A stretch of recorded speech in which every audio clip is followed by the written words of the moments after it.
حبايبنا الغاليين متابعين قناة يزن وليان، اهلا بكم معانا. النهارده هنعمل الستريبس بطريقه سهله والنتيجه هتعجبكم. كل اللي نحتاجه في الوصفه النهارده صدر فرخ كامل، وهنحتاج للتتبيله بتاعتها كوبايه لبن، وبهاراتنا هتكون عباره عن توم بودره وبابريكا وفلفل اسود وبهارات مشكل الفراخ، ومعلقتين كبار من الكاتشب والملح بتاعنا.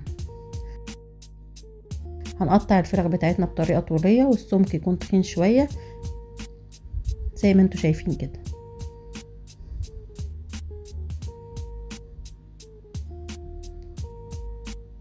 وده شكله بعد ما قطعناه.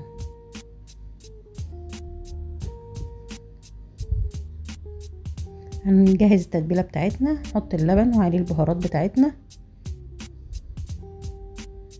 ونحط معلقتين الكاتشب، ونحط الملح بتاعتنا، ونقلب التتبيله كويس وننزل فيها بالصدور بتاعتنا،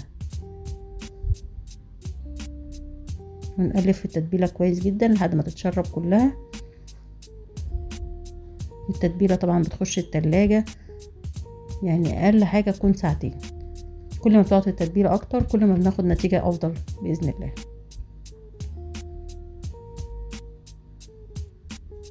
وده شكلها بعد ما طلعت من التلاجة.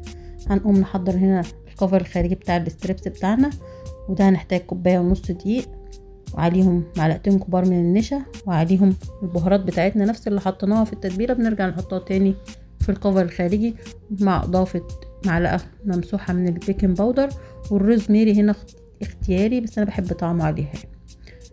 بنحط طبق ملان ميه ساقعه، الاحسن تكون الميه ساقعه شويه، يعني تكون ساقعه قوي.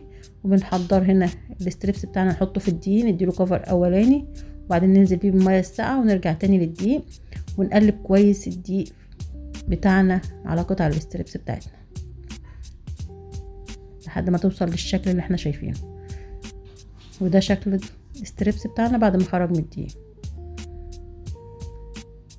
ونخلص الكميه بتاعتنا كلها، ونحضر طاسه على النار فيها زيت يكون حامي ويكون غزير شويه. وهنا شكل الستريبس بتاعنا اول ما يبتدي ياخد اللون الذهبي بتاعنا بنقلبه على الجنب التاني، وده الشكل النهائي بتاعه وبيطلع جميل. بنحضر طبعا طبق الطحينة معاه،